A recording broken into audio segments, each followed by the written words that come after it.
24வது அதிகாரம் 11வது வசனம். ஊருக்குப் புறம்பே ஒரு தண்ணீர் துறவண்டையிலே தண்ணீர் முள்ள ஸ்திரீகள் புறப்படுகிற சாயங்கால வேளையிலே ஒட்டகங்களை மடக்கி தனக்குள்ளே சொல்லிக் கொண்டது என்னவென்றால், என் எஜமானாகிய ஆபிரகாமுக்கு தேவனாகியிருக்கிற கர்த்தாவே, இன்றைக்கு நீர் எனக்கு காரியம் சித்திக்க பண்ணி என் எஜமானாகிய ஆபிரகாமுக்கு தயவு செய்தருளும். இதோ நான் இந்த தண்ணீர் துறவண்டையிலே நிற்கிறேன். இந்த ஊராருடைய பெண்கள் தண்ணீர் மொள்ள புறப்பட்டு வருவார்களே, நான் குடிக்க உன் குடத்தை சாய்க்க வேண்டும் என்று நான் சொல்லும்போது, குடி என்றும் உன் ஒட்டகங்களுக்கும் குடிக்கும்படி வார்ப்பேன் என்று சொல்லும் பெண் எவளோ அவளே நீர் உம்முடைய ஊழியக்காரனாகிய ஈசாக்குக்கு நியமித்தவளாய் இருக்கவும் என்று ஜெபம் பண்ணான். ஒரு வேலை நிமித்தமாய் பிரயாணம் பண்ணி போகிறான் ஆபிரகாமுடைய ஊழியக்காரர். அந்த வேலை என்ன? வாழ்க்கையிலே மிகவும் முக்கியமான ஒரு வேலை, வாழ்க்கையிலே மிகவும் மதிப்புடையது. இந்த பணியிலே, இந்த பிரயாசத்திலே அவசரத்தனம் என்பது கூடவே கூடாது. அவசரப்பட்டு எடுக்கும் முடிவுகள் நல்லது கிடையவே கிடையாது. அப்படியென்றால் என்ன பணி? ஈசாக்குக்கு அவனுக்கேற்ற வாழ்க்கை துணையை கண்டுபிடித்துக் கொண்டு வருவது, ஈசாக்குக்கான லைஃப் பார்ட்னரை தேர்ந்தெடுக்கிற வேலை. இந்த வேலையிலே தேவனுடைய உதவி அவசியம். எல்லா வேலையிலும் தேவனுடைய உதவி அவசியம். அதிலும் முக்கியமாக உன்னுடைய வாழ்க்கையில லைஃப் பார்ட்னரை தேர்ந்தெடுக்கிற விஷயத்துல கட்டாயமாக தேவனுடைய உதவி அவசியம். அநேக குடும்பங்கள் குலைந்து போக காரணம் என்னவென்றால், அவசரப்பட்டு எடுக்கும் முடிவுகள். பையனையோ பெண்ணையோ பார்க்கின்ற அந்த விஷயத்திலே, லைஃப் பார்ட்னரை சூஸ் பண்ணுகிற விஷயத்திலே, தேர்ந்தெடுக்கிற விஷயத்திலே அவசரப்பட்டு எடுக்கும் முடிவுகள். பார்க்க வேண்டிய மதிப்புள்ள ஃபேக்டர்ஸை பார்க்காமல் உலக பிரகாரமான விஷயங்களுக்கு மாத்திரம் முக்கியத்துவம் கொடுத்து, பையனும் பிடிச்சாச்சு பொண்ணுக்கும் பிடிச்சாச்சு, ஆக்சுவலா என்ன பிடிச்சது? வரதட்சணை பிடிச்சிருக்கு. வேற என்ன பிடிச்சிருக்கு? ஜாதி பிடிச்சிருக்கு. வேற என்ன பிடிச்சிருக்கு? கலர் பிடிச்சிருக்கு. காஸ்ட் பிடிச்சிருக்கு. கேஷ் ரொம்ப பிடிச்சிருக்கு. இவைகள் மட்டும் பிடிச்சா போதுமாங்க ஒரு ஆணும் பெண்ணும் விவாகம் செய்யும் விஷயத்துல? அன்னைக்கு நிறைய பேர் விவாக காரியத்துல இவைகளைத்தான் பாக்குறாங்க. தயவு செஞ்சு கவனிங்க தங்கைமார், தம்பிமார். மறுபடியும் ஒருமுறை நினைவுபடுத்துகிறேன். நீ வாங்கின செல்போன் ஒருவேளை உனக்கு பிடிக்கலையா? போய் வேற ஒரு செல்போன் வாங்கிக்க முடியும். நீ வாங்கியிருக்கிற ட்ரெஸ் ஒருவேளை உனக்கு பிடிக்கலையா? அதை தூக்கி போட்டுட்டு வேற ஒரு ட்ரெஸ் வாங்கிக்க முடியும். நீ வாங்கின ஷூ உனக்கு ஒருவேளை பிடிக்கலையா? அதை தூக்கி எறிஞ்சிட்டு வேற ஒரு ஷூ உன்னால வாங்கிக்க முடியும். நீ வாங்கியிருக்கிற உன்னோட பைக் உனக்கு பிடிக்கலையா? அந்த பைக்கை வேற யாருக்காவது செகண்ட் ஹேண்ட்ல வித்துட்டு நீ உனக்கான பைக்கை வாங்கிக்க முடியும். உன்னுடைய வாழ்க்கையில வஸ்துக்களாக இருந்தாலும், வஸ்திரங்களாக இருந்தாலும், வாகனங்களாக இருந்தாலும், ஒருவேளை உனக்கு பிடிக்கவில்லை என்றால் அவைகளை விற்றுவிட்டு வேறொன்றை வாங்கிக் கொள்ள முடியும். ஆனால் ஒரு விஷயம், கணவனாக மனைவியாக உன்னுடைய வாழ்க்கையிலே இன்னொருவர் நுழைந்ததற்கு பிறகு, ஒருமுறை விவாகமானதற்கு பிறகு அந்த நபர் பிடிக்கவில்லை என்றால், அந்த நபருடைய மனம் சரியில்லாவிட்டால், குணம் சரியில்லாவிட்டால், நடத்தை சரியில்லாவிட்டால், மனிதனே ஒருவேளை நன்றாக இல்லாவிட்டால் மாற்றிக்கொள்வது அவ்வளவு சுலபம் அல்ல. செல்போன் மாற்றுவதை போல கணவனை மாற்ற முடியாது. ஷூக்களை மாற்றிக்கொள்வது போல கணவனையோ அல்லது மனைவியையோ மாற்ற முடியாது. அதனால்தான் ஒருமுறை விவாகமாகிவிட்டதென்றால் விவாகரத்து கேட்கக்கூடாது.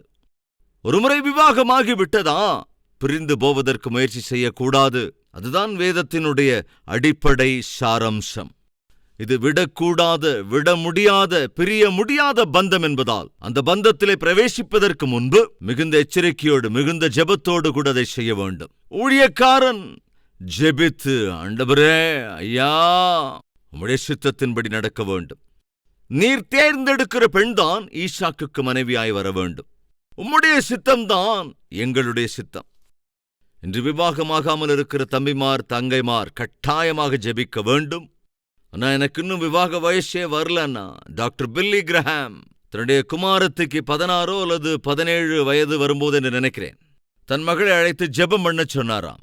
எதற்காக டாடி? உன்னுடைய லைஃப் பார்ட்னருக்காகத்தான். I am too young daddy. நான் அதுக்கு ரொம்ப ரொம்ப சின்ன பொண்ணு டாடி. இந்த வயசுலயே என் கணவனுக்காக, இப்போ வரப்போற கணவருக்காக ஜெபம் பண்ணுமா? ஆமா, நீ இப்பதான் ஜெபம் பண்ணணும். உனக்கு 16 வயதாக இருக்கிறது என்றால் அவருக்கு ஒரு 17, 18, 19 வயதாக இருக்கும். அவரும் டீனேஜ்லாம் இருப்பார். எனவே இப்போதிருந்தே நீ மனம் செய்ய போகிறவனுக்காக ஜெபித்து வேலி அடைத்து, அவனை சுற்றி வேலி அடைத்து காத்துக்கொள். இப்பொழுதிலிருந்தே அவருக்காக நீ ஜெபித்து அவரை பாதுகாத்துக்கொள். அற்புதமான ஒரு யோசனை. தம்பிமார், தங்கைமார், நீங்க இப்போ டீனேஜ்ல இருக்கீங்களா? ஏர்லி 20ஸ்ல இருக்கீங்களா? மம்மிக்கு முன்னால அப்பாவுக்கு முன்னால போய் ஜெபம் பண்ணுன்னு சொல்லல. ஆண்டவரே, அந்த பையனுக்கு இறங்குங்க ராஜா, அவரை கொஞ்சம் நல்லா பார்த்துக்கோங்க, அவரை சுற்றி நல்லா வேலி அடைங்க ஆண்டவரே, அவர் வேற எந்த பொண்ணு பின்னாலையும் சுத்தக்கூடாது. மம்மி வந்து, நிறுத்துமா, நீ ஜெபம் பண்ணுற நிறுத்து. இருங்க மம்மி, நான் இருக்கிறது இருக்கட்டும், முதல்ல உன் ஜெபத்தை நிறுத்து. நீங்க இருங்கங்க மம்மி, உங்களுக்கு புரியறதில்ல, எனக்கு நல்லாவே புரிஞ்சு போச்சு. யாருடி அவன்? அவன் எங்க இருக்கிறான்? என்ன காரியம் நீ பண்ணிக்கிட்டு இருக்க? சில ஜெபங்கள் நம்முடைய இருதயத்துக்குள்ள, நம்முடைய மனசுக்குள்ள செய்யணும். தம்பிகளே, தங்கைகளே, தயவு செய்து விவாக விஷயத்துல அவசரப்பட்டு எந்த முடிவும் எடுக்காதீங்க. சில சமயங்களில் காதல் அப்படி இப்படி ஆகி போயிடும். அந்த பையனை நீ விரும்பிட்ட, அந்த பொண்ணை நீ விரும்பிட்ட, ஏதோ நடந்து உங்க 2 பேருக்கு மத்தியில அந்த ரிலேஷன்ஷிப் கெட்டு போச்சு. அப்போ உடனே நீ என்ன, பாரு பாரு, நான் உன்னை விட நல்லவன் ஒருத்தனை கல்யாணம் பண்றேன் பாரு, உன்னை விட அழகான ஒரு பொண்ணை கல்யாணம் பண்ணி காட்டுறேன் பாரு, 1 மந்த்துக்குள்ள அந்த கல்யாணத்தை செஞ்சு காட்டுறேன் பாரு, அப்படிங்கிற மாதிரி அவசரப்பட்டு எடுக்க முடிவு. அதேனோ அந்த மாதிரி பிரச்சனைகளுக்குள்ளாகி, அல்லது அவனுக்கு ஏதாவது புத்தி புகட்டணும்னு சொல்லி நீ புத்தி இல்லாம இந்த மாதிரி காரியங்களை செஞ்சு வாழ்க்கை முழுசும் எப்படி இருக்கும் நீங்களே தெரிஞ்சுக்கோங்க. கல்யாண விஷயத்துல மாத்திரம் தயவு செஞ்சு சவாலெல்லாம் பண்ணாதீங்க. எஸ்பெஷலி யாரெல்லாம் விவாக விஷயத்துல கொஞ்சம் அந்த மேடு பள்ளங்களுக்குள்ளாக, பிரச்சனைகளுக்குள்ளாக போறாங்களோ, அதுலயும் குறிப்பா அந்த காதல்ல விழுந்து அதுக்கப்புறம் அது பிரச்சனையாகி மனசெல்லாம் காயமாகி தனிமை உன்னை வாட்டுகிற போது, தம்பிகளே, தங்கைகளே, அவசரப்பட்டு எந்த முடிவு எடுத்துறாதீங்க. எனக்கு ஒரு பையன் துணை இருந்தா நல்லா இருக்கும், ஒரு பொண்ணோட துணை இருந்தா நல்லா இருக்கும் அப்படின்னு சொல்லி வேற ஒரு துணைக்காக உடனடியா அவசரப்படாதீங்க. கடந்த காலத்தினுடைய ஃப்ரெண்ட்ஷிப்னால உன் படிப்பே அழிஞ்சு போயிருக்கு, அதை ஞாபகத்துல வச்சுக்கோ. உன் நேரமெல்லாம் வீணாகி இருக்கு, அதை ஞாபகத்துல வச்சுக்கோ. அதால உன்னை பெற்ற அப்பாவுக்கும் அம்மாவுக்கும் நிறைய வேதனைகளை கொடுத்திருக்க, அதை ஞாபகத்துல வச்சுக்கோ. அவங்களால ஒழுங்கா தூங்க முடியாம கூட செஞ்சிருக்க, ஞாபகத்துல வச்சுக்கோ. நீயும் தூங்க முடியாம எத்தனையோ ராத்திரிகள் இருந்திருக்க, ஞாபகத்துல வச்சுக்கோ. ஆரோக்கியத்தை பாழாக்கிட்ட, அவைக்குரிய நடத்திய பாழாக்கிட்ட, பொருளாதாரத்திலேயே பெரிய பிரச்சனை, இருந்த வேலையும் கெடுத்துக்கிட்ட, ஜாக்கிரதை, ஞாபகத்துல வச்சுக்கோ. இப்ப மறுபடியும் பாய் ஃப்ரெண்டுங்கிற, மறுபடியும் கேர்ள் ஃப்ரெண்டுங்கிற நிலை. அட்லீஸ்ட் இப்படிப்பட்ட ஒரு நிலைமையிலாவது உன் வாழ்க்கையை அற்புதமாக்குகிற, உனக்கான ஒரு அற்புதமான எதிர்காலத்தை தரவிருக்கிற ஆண்டவருடைய இயேசு கிறிஸ்துவின் கரங்களுக்குள்ளே பாழாகி போயிருக்கிற உன் வாழ்க்கையை அர்ப்பணித்து விடு. அதை விட்டுட்டு திரும்பவும் அவசரப்பட்டு இன்னொருத்தரு கையில உன் வாழ்க்கையை தரேன்னா அது எப்படி? இன்னும் ஒரு பாய் ஃப்ரெண்டு கிட்ட, இன்னும் ஒரு கேர்ள் ஃப்ரெண்டு கிட்ட மறுபடியும் வாழ்க்கையை ஒப்பு கொடுத்து வாழ்க்கையை கெடுத்துக்கிற, நாசம் பண்ணிக்கிறேன்னு சொல்ற. ஏன் இந்த அவசரப்பட்ட முடிவு? விவாகம் என்பது எல்லாவற்றையும் விட மேன்மையானது, கனமானது. தம்பிமார், தங்கைமார், இந்த விஷயத்துல ரொம்ப ரொம்ப எச்சரிக்கையா இருங்க. ஜெபம் செய்தான், ஆண்டவர் உம்முடைய சித்தப்படிதான் நடக்க வேண்டும் என்று அங்கே ஜெபம் பண்ணினான். அங்கே அநேக பெண்கள் வந்து போகிறார்கள். அப்படி வருகிற போது அவர்கள் ஒரு பெண்ணை பார்த்தமா, எனக்கு கொஞ்சம் தாகமா இருக்கு, தண்ணி குடிக்க உன் கொடுத்த கொஞ்சம் சாய்ப்பியா என்று கேட்டால், அந்த பெண் சொன்னாலாம், ஐயா, உங்களுக்கு மாத்திரமே இல்லை, உங்களுடைய எல்லா ஒட்டகங்களுக்கும் கூட நான் தண்ணீர் வார்த்து கொடுக்கிறேன் என்று அவள் மனதார சொன்னாளாம். இதனது? நான் என்னவெல்லாம் என் மனதிற்குள் சொன்னேனோ அதே வார்த்தையை இந்த பெண் சொல்கிறாளே. யாராக இருப்பாள் இந்த பெண்? யாராக இருப்பாள் இந்த பெண்? யாருங்க அது? சாராளின் சகோதரனுடைய குமாரத்திங்க. எந்த இடத்துக்கு போகணுமோ அதே இடத்துக்கு அந்த ஊழியக்காரனை அழைத்து கொண்டு போனார் தேவன். எந்த குடும்பத்தை அறிமுகம் செய்து வைக்க வேண்டுமோ அதே குடும்பத்தை அறிமுகம் செய்து வைத்தார். எப்படி அது சாத்தியமாயிற்று? ஜெபத்தினாலே சாத்தியமாயிற்று. எப்படிங்க சாத்தியமாச்சு? தேவனுடைய சித்தமே செய்ய வேண்டும் என்ற ஆசையினாலே அது சாத்தியமாச்சு. நிறைய பேர் இந்த மாதிரிலாம் ஜெபம் பண்றதில்ல, விவாக விஷயத்துல ஜெபம் பண்றதே இல்லை. தகப்பன் வந்து ஒரு 4-5 போட்டோவை கையில கொடுத்து, இதா மா பாத்துக்கோ அப்படிங்கும்போது சாதாரணமாக என்ன செய்வாங்க இவங்க? அப்படியே பார்ப்பாங்க. பார்த்த உடனே ஃப்ரெண்ட்ஸ் இருப்பாங்கல்ல, உடனே அந்த ஃப்ரெண்ட்ஸுக்கிட்ட போய் பார்க்கறது, ஏடி இதில் யார் நல்லா இருக்குது? இவனா இவனா இவனா இவனா இவனா கொஞ்சம் பாருடி. இந்த 5 பேர்ல யார் நல்லா இருக்கிறது? கொஞ்சம் பாரு. அந்த 3வது ஆள் நல்லா இருக்காரு. கண்டிப்பா சொல்றியா? அவர் தான் நல்லா இருக்க மாதிரி இருக்கு. உனக்கு ஏத்த ஜோடி மாதிரி தெரியுது. நல்லா தான் இருக்காருடி. அவ்வளோதானடி? அவ்வளோதான். சரி டாடி, 3வது நபரை பண்ணிக்கிறேன். இப்போ செலெக்ஷன் யாரோடையதுங்க? ஹலோ, அவரை செலக்ட் பண்ணது யாருங்க? அந்த அம்மாவா அவங்க ஃப்ரெண்டா? யோசிச்சு பாருங்க. திருமணம் நடந்ததுக்கு அப்புறம் இந்த இந்த காந்தம் அவங்க வீட்டுக்கு ஒரு விஷயம் தெரியுமா உனக்கு? என்னது? அவ ஒன்றும் உங்களை செலக்ட் பண்ணல, நான் தான் உங்களை செலக்ட் பண்ணேன். என்ன நீ செலக்ட் பண்ணி? ஆமா, அவளுக்கு ஒரு செலெக்ஷன் செய்ய தெரியாது, அதனால நான் தான் செலக்ட் பண்ணேன். எதுக்காக என்ன செலக்ட் பண்ண? நீங்க கொஞ்சம் க்ளோஸா இருப்பீங்கன்னு. அதுக்கப்புறம் இந்தம்மா லபோ லபோ திபோ போட்டோஸ் காண்பிச்சு சாதாரணமா யாரு நல்லா இருக்காங்கன்னு பாருன்னா நீங்க என்ன பண்றீங்க? பொதுவா உடனே ஃப்ரெண்ட்ஸ் கிட்ட போக வேண்டியது. உனக்கு எந்த பொண்ணு பிடிச்சிருக்கு பாருடா. நீ கல்யாணம் பண்ண போற பொண்ணு அவனுக்கு பிடிச்சா என்ன பிடிக்கலன்னா புத்தி வேண்டாம். நீ கட்டிக்க போற பொண்ணுயா, நீ கட்டிக்க போற ஆணுமா உன் பக்கத்துல இருக்கிற பொண்ணுக்கு உன் கேர்ள் ஃப்ரெண்டுக்கு பிடிக்கணுமா? புத்தி வேண்டாம் உனக்கு. இன்னைக்கு நிறைய பேருக்கு இப்படி செலக்ட் பண்றதுக்கு கூட கையால் ஆகிறது இல்லைங்க. கவனிங்க, உன்னுடைய வாழ்க்கை பார்ட்னரா இருக்கிறவருக்கு அவருக்காக நீ என்ன செய்யணும்? ஆண்டவருடைய சன்னதிக்கு போய் அந்த போட்டோஸ் எல்லாம் முன்னால வச்சு, ஆண்டவரே உம்முடைய செலெக்ஷன் என்ன, உம்முடைய சித்தம் என்ன, உம்முடைய விருப்பம் என்ன? உம்முடைய விருப்பம்தான் என்னுடைய விருப்பம் என்று சொல்லுவதுதான் ஆவிக்குரிய நடத்த. உம்முடைய சித்தம்தான் என்னுடைய சித்தம், அதுதான் ஆவிக்குரிய குணம். இன்னைக்கு நிறைய பேர் தேவனுடைய வார்த்தைக்கு கொஞ்சம் கொஞ்சம் கொஞ்சம் கூட இடம் கொடுக்கறதில்ல. ஆண்டவரே நான் கல்யாணம் பண்ண போறேன், அவரு பிஜி படிச்சிருக்கணும், எம்பிஏ முடிச்சிருக்கணும், அல்லது எம்டெக் படிச்சிருக்கணும், அல்லது மெடிசின் முடிச்சிருக்கணும், அல்லது எம்எஸ் பண்ணியிருக்கணும். ஆண்டவரே அவரு 5 அடி 10 இன்ச் இருக்கணும். ஆண்டவரே நல்லா ஃபேரா இருக்கணும். இப்படி எத்தனை கண்டிஷன் போட்டு தேவனிடத்துல போய், ஆண்டவரே கீழே கொஞ்சம் சைன் பண்ணுங்க. தேவன் என்ன செய்யணும்? கீழே சாங்ஷன்ட் அப்படின்னு கையெழுத்து போட்டா, தேங்க்யூ ஆண்டவரே, உம்முடைய சித்தம் தான் என்னுடைய சித்தம் ஆண்டவரே. இப்படி நிறைய பேர் செய்றீங்க. உனக்குள்ள இருக்கிற ஒண்ணுக்கு உதவாத ஆசைகள் எல்லாம் கொண்டு போய் ஆண்டவர் சந்நிதியில வச்சு, ஆண்டவரே இப்படிப்பட்ட ஒரு மணமகன் தான் வேணும், ஆனாலும் ஆண்டவரே உம்முடைய சித்தப்படி நடக்கணும். அதெல்லாம் ஒரு பேருங்கிற மாதிரி. அது தேவனுடைய சித்தம் அல்ல, தேவனுடைய சித்தம் அல்லவே அல்ல. நீ செய்கிற செலக்ஷன்ஸ் எல்லாவற்றையும் அல்லது உனக்கு தேவைப்படுகிற கண்டிஷன்ஸ் எல்லாவற்றையும் எழுதி தேவனிடத்துல போயிட்டு கையெழுத்து போடுங்க. That is not God's will. அப்ப எது காட்ஸ் வில்? ஒரு பிளாங்க் பேப்பரை கொண்டு போய் கீழே நீ ஷைன் பண்ணிட்டு, ஆண்டவரே நீர் எப்படிப்பட்டவரை யாரை என் வாழ்க்கை துணையாக நீர் தேர்ந்தெடுக்கிறீரோ அந்த நபருடைய டீட்டெயில்ஸ் இதுல எழுதுங்க. உம்முடைய சித்தம் தான் என்னுடைய சித்தம். அதுதான் ஆவிக்குரிய பண்பு. பிரதர், இதெல்லாம் எப்படி பிரதர் சாத்தியம்? ஜெபத்தின் மூலமாக சாத்தியம்.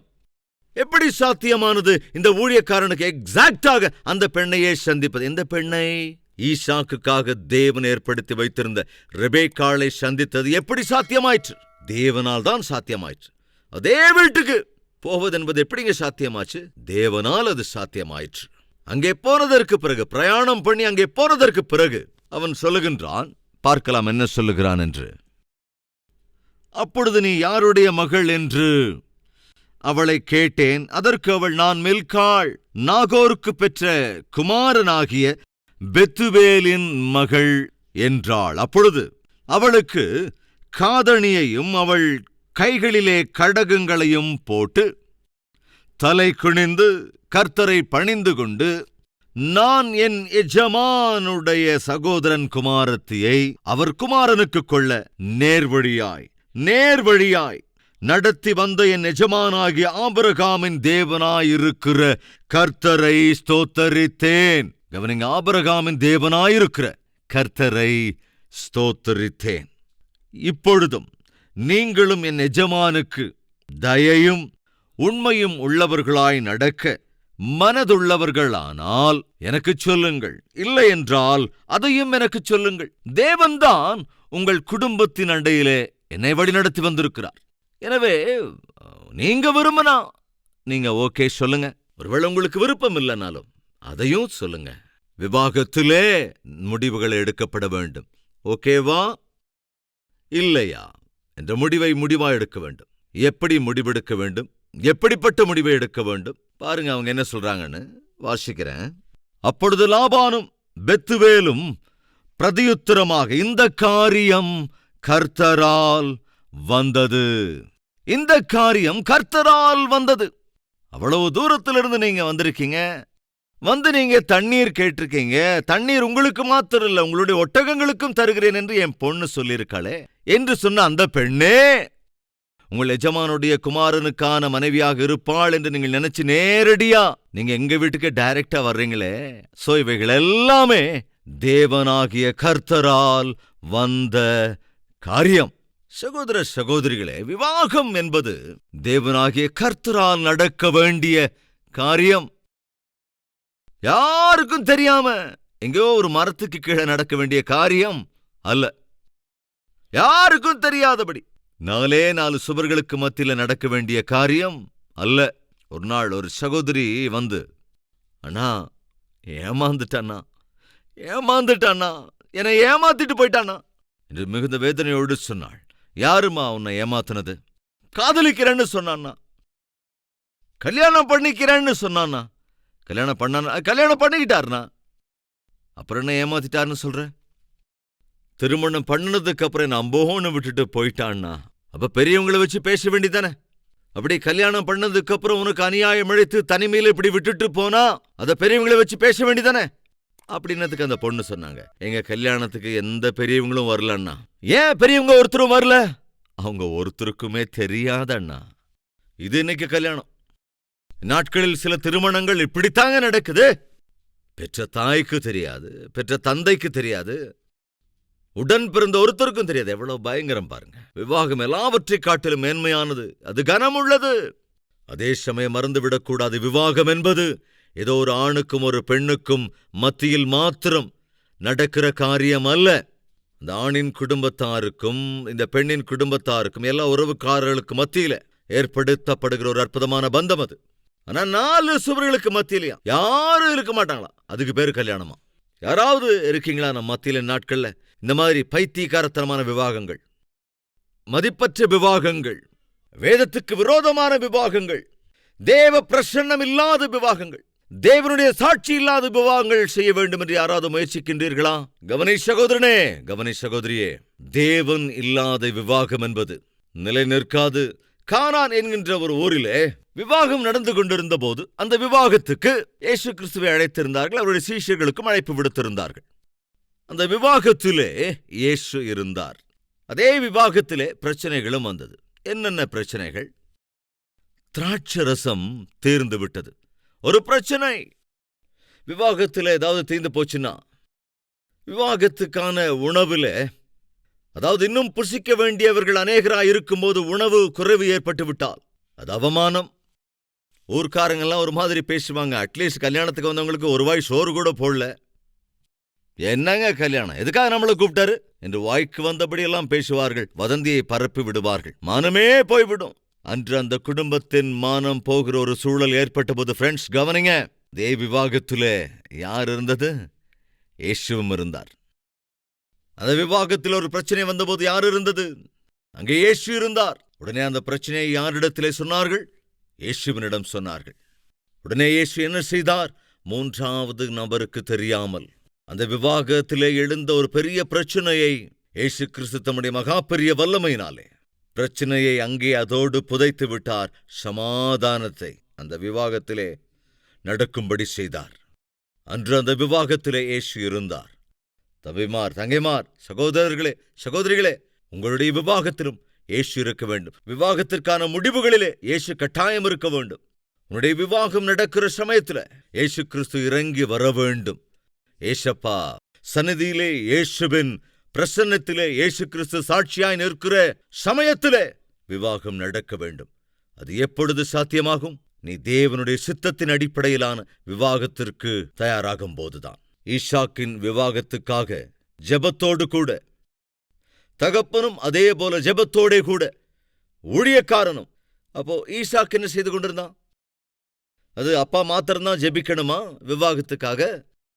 அல்லது அம்மா தான் ஜெபிக்கணுமா விவாகத்துக்காக? இல்லைங்க.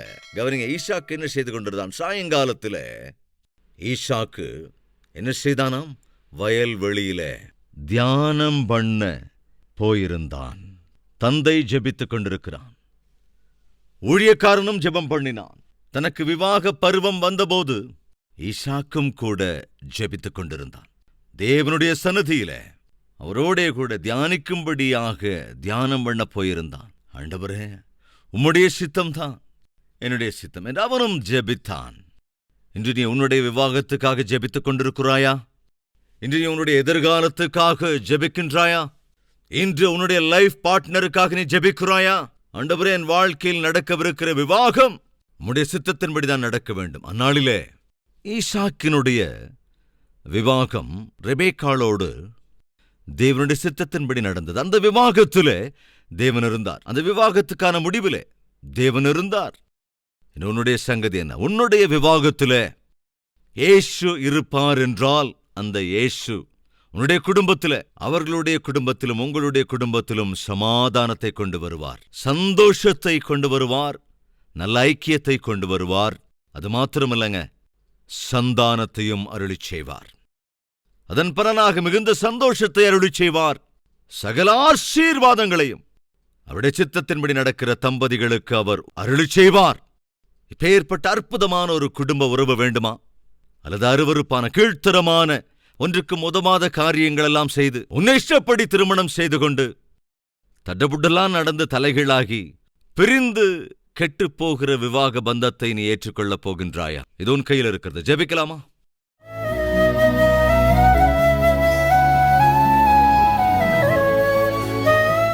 பரிசுத்தமும் அன்பும் நிறைந்த பிதாவே, நீர் பேசும்போது ஆண்டவரே, அது மிக தெளிவாக இருக்கும், திட்டவட்டமாக இருக்கும். எங்களுடைய வாழ்க்கையிலே என்ன நடக்கிறது என்பது உமக்கு தெளிவாய் தெரியும் என்பதா?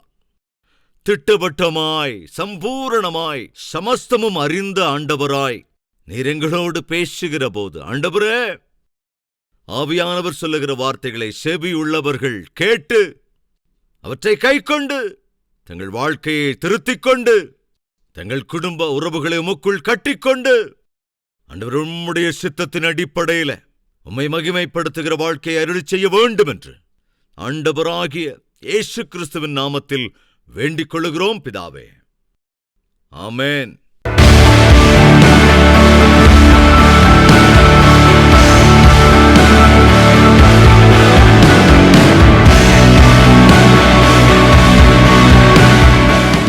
எங்கள் முகவரி: கல்வரி, தபால் பெட்டி எண் 30, குக்கட்பள்ளி, ஹைதராபாத் 72.